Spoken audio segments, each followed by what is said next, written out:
Now, compare this to the lifetime amount of muscle that somebody might gain naturally. For a woman who, let's say, is average, on average, you might gain between 20 to 25 pounds of muscle naturally in your lifetime compared to like your baseline level, right? You might have more than 25 pounds of muscle on your frame because you have muscle mass that you just gain through just aging and puberty and like just without lifting weights, right? Like your body has muscle on it or it wouldn't be able to move your arms or bend your joints or not bend your joints, but move your joints and, walk at all. So 25 extra pounds might be like the max for the average person.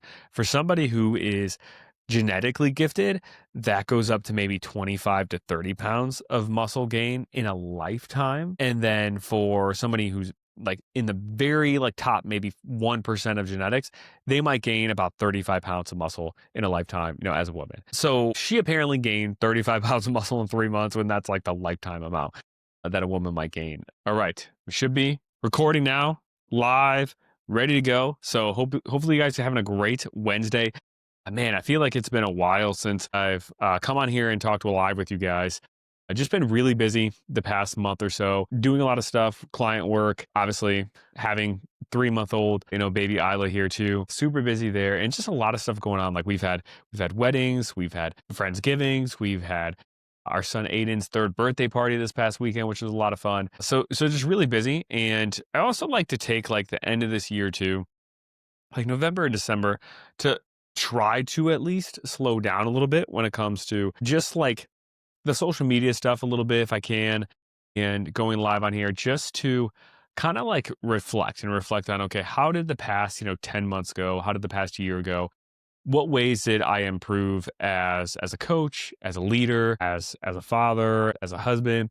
What ways can I improve going into next year? How could I maybe make the coaching experience better? Even my content strategy on social media, how can I make that even better? So I like to do a lot of reflection and planning and just kind of seeing where there may be holes in some things and how things can get better. And some of that takes time to, or forces me to kind of slow down a little bit and do things like this, like go live a little bit less towards the end of the year. But I'm hoping to be able to, pick back up on this, as we keep going. But things are going super well. Like super happy that a ton of clients have been re-signing with our new Black Friday offer that we have exclusively for current clients. So every year we always like to do some kind of Black Friday extension for current clients with a nice discount for them to, commit to continuing into the new year. And it's just really cool how long like myself and then, Katie, our assistant coach, get to work with some of these people. Like I have some clients going on like 2 to 3 years now, and it's just so awesome being able to work with them for so long and like build relationships with them long term, get to know them too, obviously see them make, amazing progress. And just to provide like a space for them to have guidance for that long to just completely transform, their life. Because the longer you can be in something like coaching, the better your result is going to be progress wise, but also that result is going to like stick and internally you are going to really change because of that. So it's just really cool. And it just like helps to reassure you that, you're doing things right with the way coaching is set up. If so many people are re-signing and extending. Shout out to all of you, current clients jumping on that, which brings me to my next thing. My next announcement is we are doing a Black Friday deal for new clients too. Haven't posted about it as much as I should have so far because I've just been so busy with client work and everything. But we are doing one. So if you want details on that, message me ASAP. Something new we are doing for new clients too is Black Friday that we're experimenting with that will only be available likely till the end of this month is normally with one-on-one coaching, there is a 6-month minimum commitment with coaching.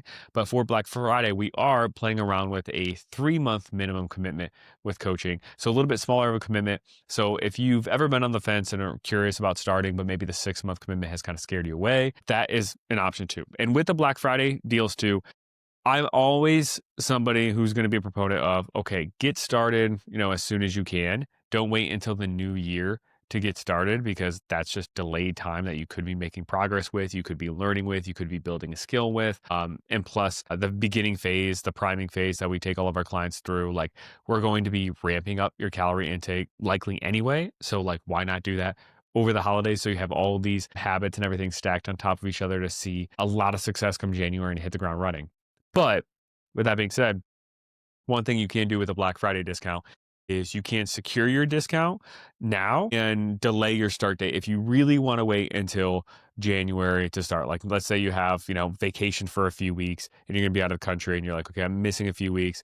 Let me just start this in January. You can secure that start date. So message me ASAP if you want those details and we could talk about that.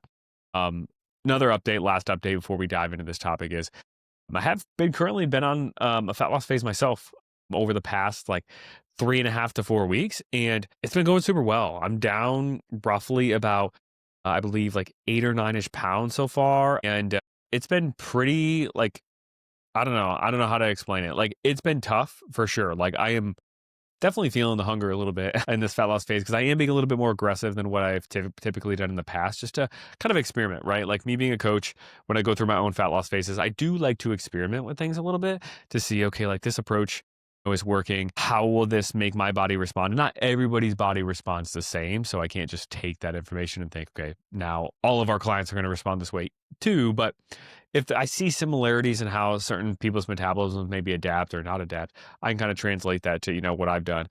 So this one I've been a little bit more aggressive with my calories being a little bit lower than what I typically do in a fat loss phase, really pushing those steps up a little bit higher. Have implemented a little bit of cardio here and there, just with a slight change in my training I did for a few weeks. But overall, it's been going really well. And like the goal as far as fat loss and rough body weight that I wanted to reach, I wanted to reach it by the end of December. And we'll see, but I'm kind of on the trajectory or trend that I'm probably going to reach it by the end of November, which gives me an extra like 3 or 4 weeks if I do want to be in a fat loss phase longer to maybe chip away and even lose a little bit more body fat before the end of December. So I'm not a big proponent on being in fat loss phases over the holidays, but just for some personal reasons, I did want to go into one now. And then also we are going on a trip to the beach for New Year's. So that's a little bit of extra motivation. It really wasn't a huge motivator for me for doing this fat loss phase, but it did add a little extra of, okay, hey, like I can lose some body fat, feel a little bit leaner for this trip. So, might as well. And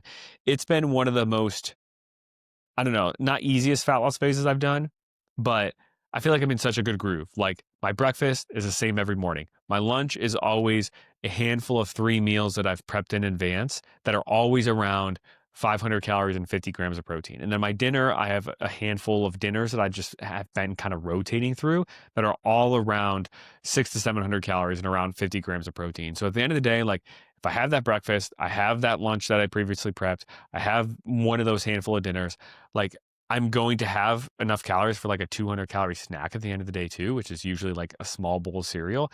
And like, I'm good. And I'm still, like I said, feeling the hunger a little bit, but it's felt just like, I don't know, so repeatable and so good in that aspect.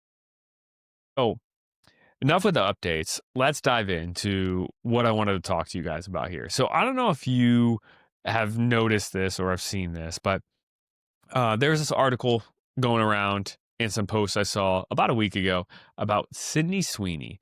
And she is an actress, if you aren't familiar with who she is. I think she played in some show called, I think it's called Euphoria. I've never watched the show. I think it's on Netflix. And she's been in a couple of movies too.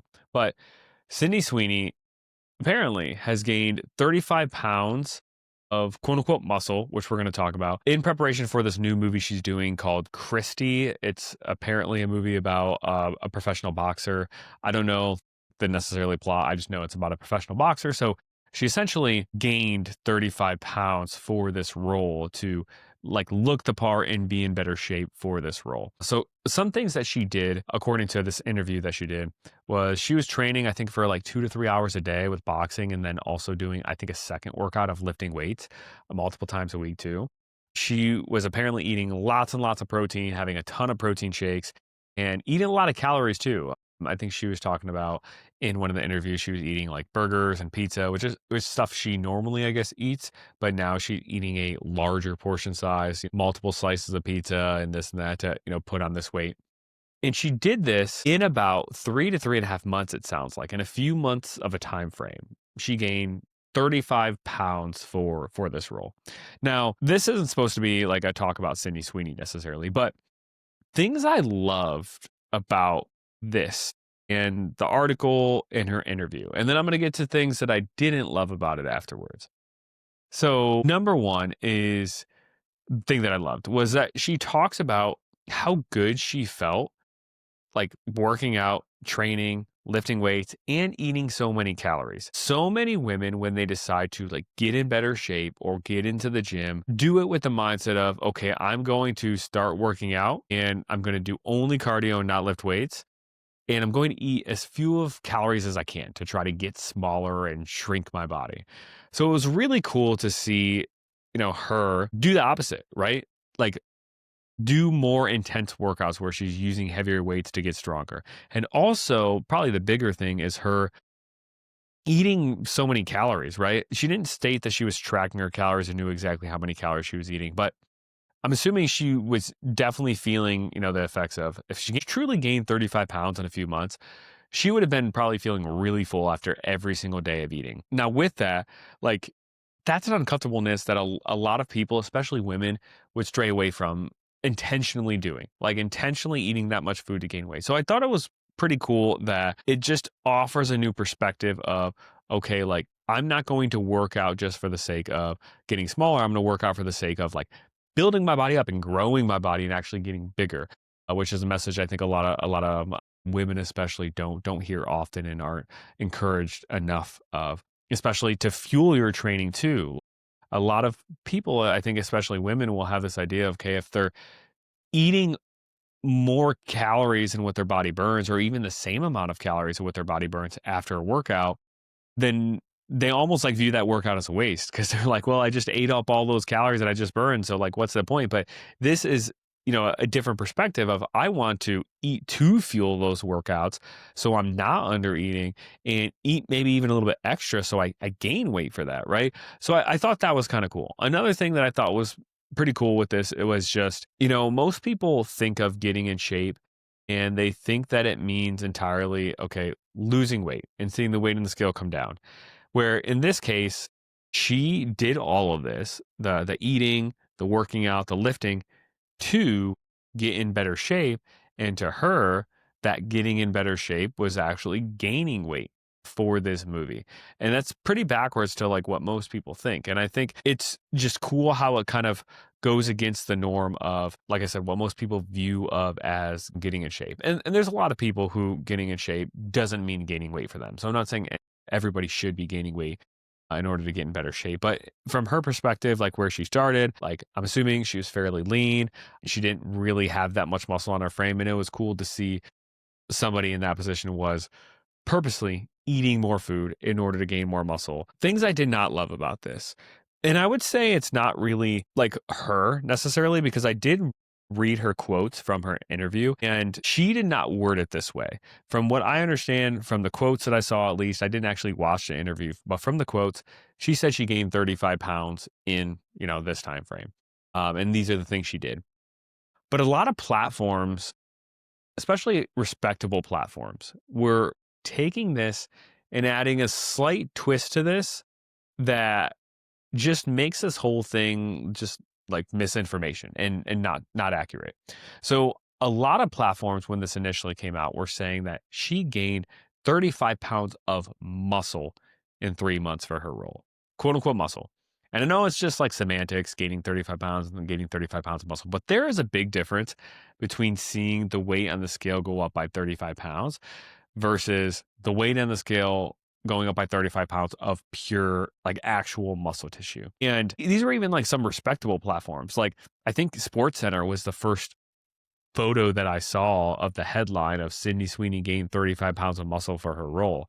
It's like SportsCenter, it's been around for a long time. It's pretty, respectable platform. And it's like, you would think if you were the everyday lay person, you would think that if they are saying that is true.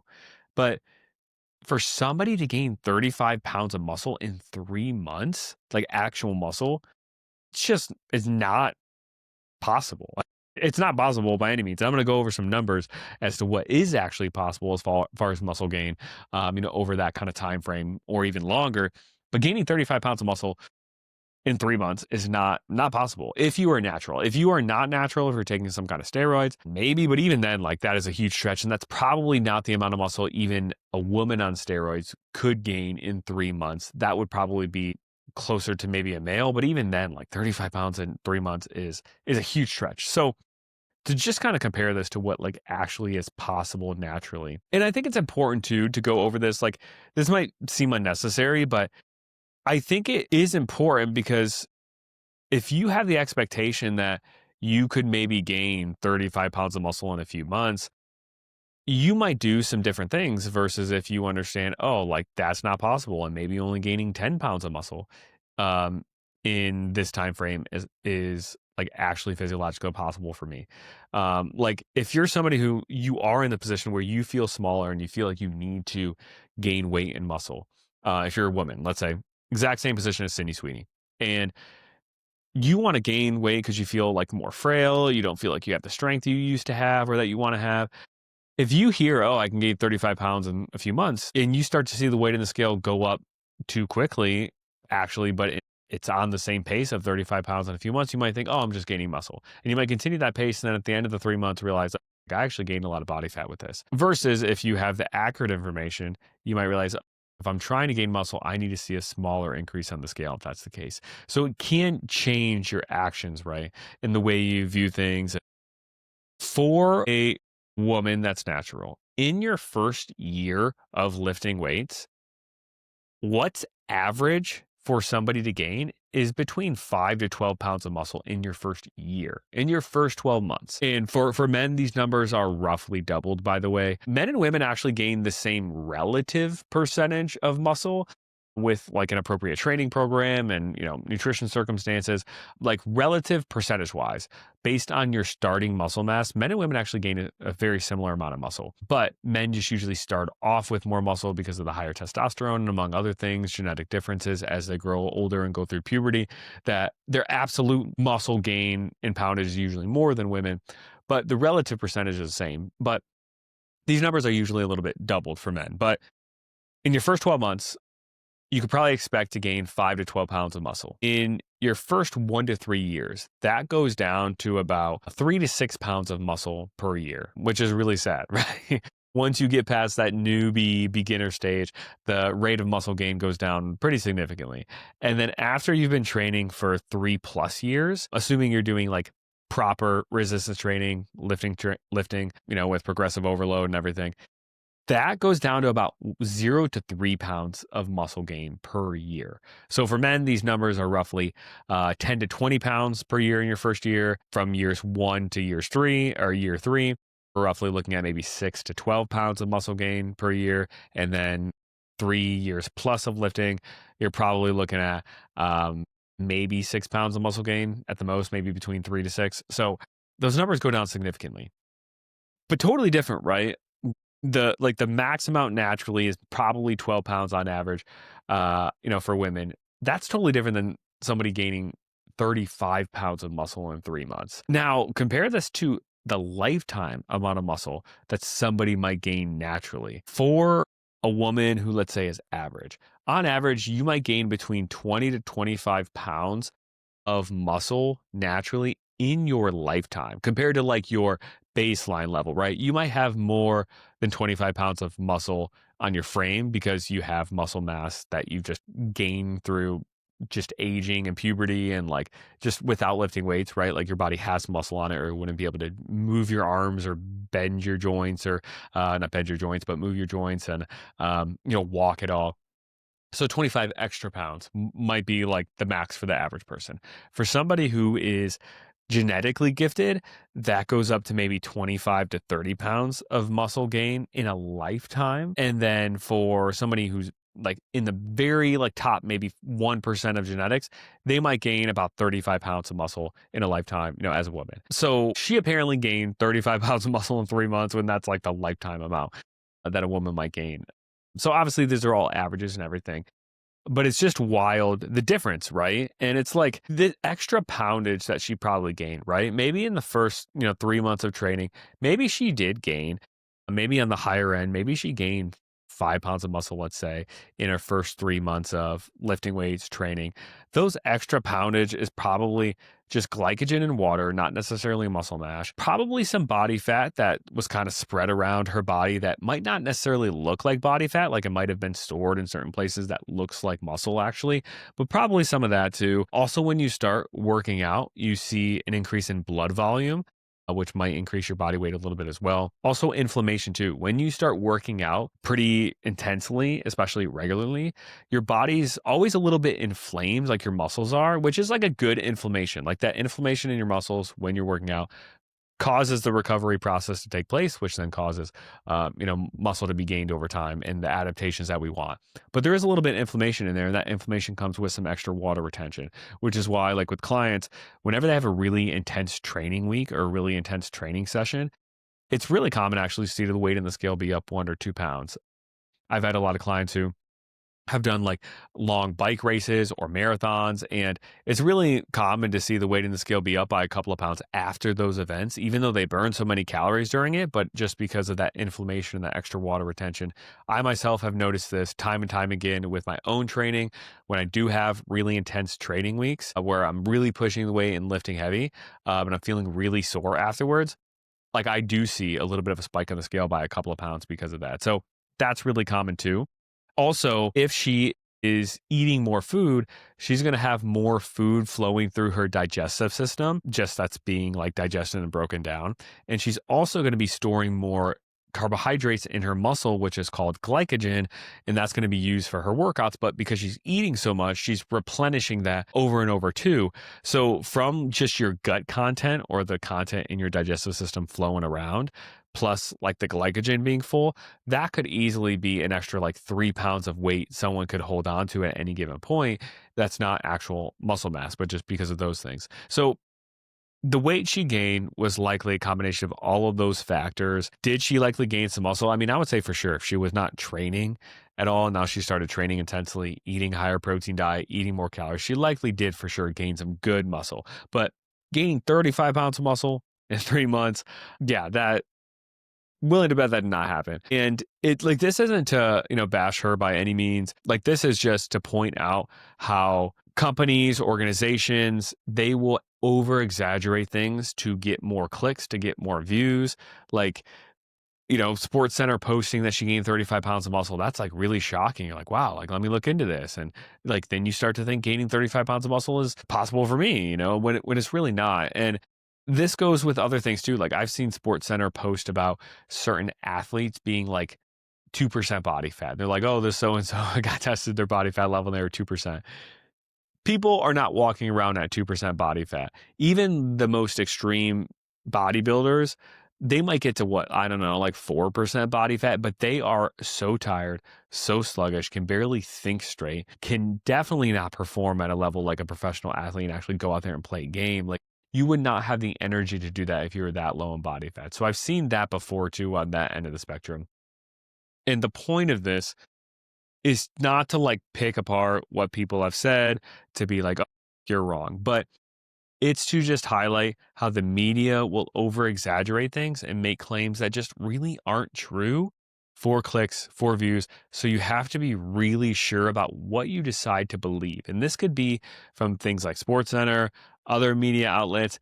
This could even be and a big one from other podcasts. And this is why like the podcast industry has just been so frustrating for me recently, because like I scroll on social media and I see all these clips from these podcasts, these like viral clips of people who are claiming to be doctors or actually are doctors, but they're saying just outlandish stuff that's just not true.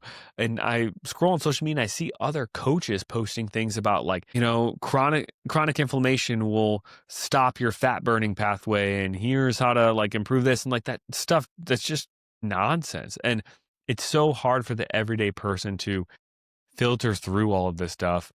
It sucks so much, and it irritates me so much because I know there's so many of you out there who are so confused on what to do, and you're hearing these messages that simply aren't true and hearing these magic solutions or hearing about these things that are possible that they just really aren't. So that's what this is about. This video is, it's not about bashing her because I don't think it was anything she said. Like from what I saw from her quotes, she didn't say she gained 35 pounds of muscle. It was the media running with it and taking it, which is what they usually do.